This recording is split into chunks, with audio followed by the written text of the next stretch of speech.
তো আমরা হঠাৎ করে ঠিক করি যে একদিন দীঘা ঘুরে আসবো। তো তাই ভোর, ভোর বেরিয়ে পড়ি আমরা হাওড়া স্টেশনের উদ্দেশ্যে। আর ওখান থেকে ট্রেন ধরার কথা ছিল আমাদের সকাল 6:30 নাগাদ। কিন্তু আমাদের ট্রেনটা ছাড়ে দুপুর 12:30টায়। হ্যাঁ, এতটাই লেটে আমাদের ট্রেন ছাড়ে। যাই হোক বিকেলবেলা ওখানে গিয়ে আমরা পৌঁছই। আর সেখানে গিয়ে ১ম যেই কাজটা করি সেটা হচ্ছে হোটেলে গিয়ে ফ্রেশ হয়ে নিয়ে দুপুরের লাঞ্চটা করে নেওয়া।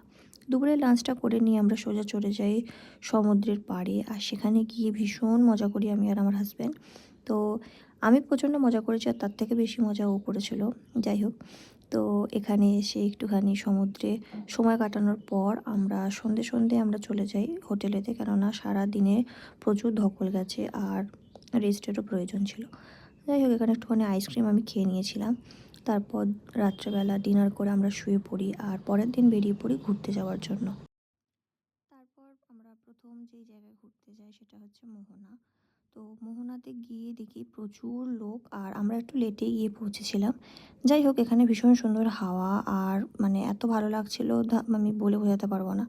তারপর এখানে বেশ খানিকক্ষণ আমরা ফিশ মার্কেটে আমরা সময় কাটাই। আর এখানে প্রচুর পরিমাণে এখানে ভ্যারাইটির শুঁটকি মাছ আমি দেখতে পাই।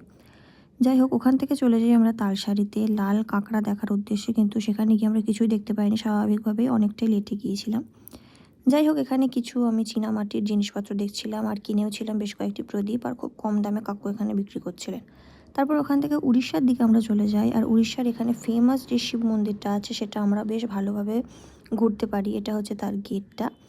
তো এটা চন্দনেশ্বর মন্দির, আমার ঠিক মনে পড়ছে না। যাই হোক, তো এখানে এর সাথেই বেশ আরও কয়েকটি মন্দির ছিল।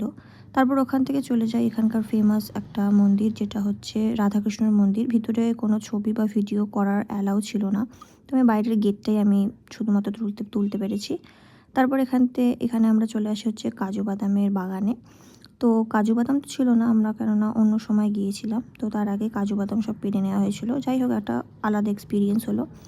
তারপর এখান থেকে এই হাজি বিরিয়ানি আমরা খাই। মানে ১২০ টাকায় দুটো চিকেনের পিস, এতটা বেশি পরিমাণ, মানে দুখানা বিরিয়ানি কিনলে ৩ জনের আরামসে হয়ে যাবে। তো গেলে মাস্ট ট্রাই করো। যাই হোক, তারপর এখানে সন্ধেবেলা রেস্ট নেওয়ার পর সন্ধেবেলা আমরা সমুদ্রের ধারে আবার যাই। আর এখানে লাইভ এখানে মাছ ভাজা চিকেন ভাজা হচ্ছিলো। তো আজকাল তো দীঘাতে গেলে এই জিনিসটা সবারই খুব কমন জিনিস, এখানে খাবে। তো আমরা দুটো ভেটকি মাছ, দুটো চিকেন আর একটা ম্যাকরেল নিয়েছিলাম। ম্যাকরেলটা এত ভালো খেতে আমি বলে বোঝাতে পারবো না। তারপর এখানে বেশ আনন্দ করে আমরা মাছ চিকেনগুলো খাই। তারপর ফোনে স্টোরেজ ছিল না, তাই বিশেষ কিছু শ্যুট করে দেখাতে পারিনি। তো পরের দিনই আমরা ফিরে আসি। আর স্মৃতির উদ্দেশ্যে আমি এখান থেকে একটা পুতুল কিনে নিই।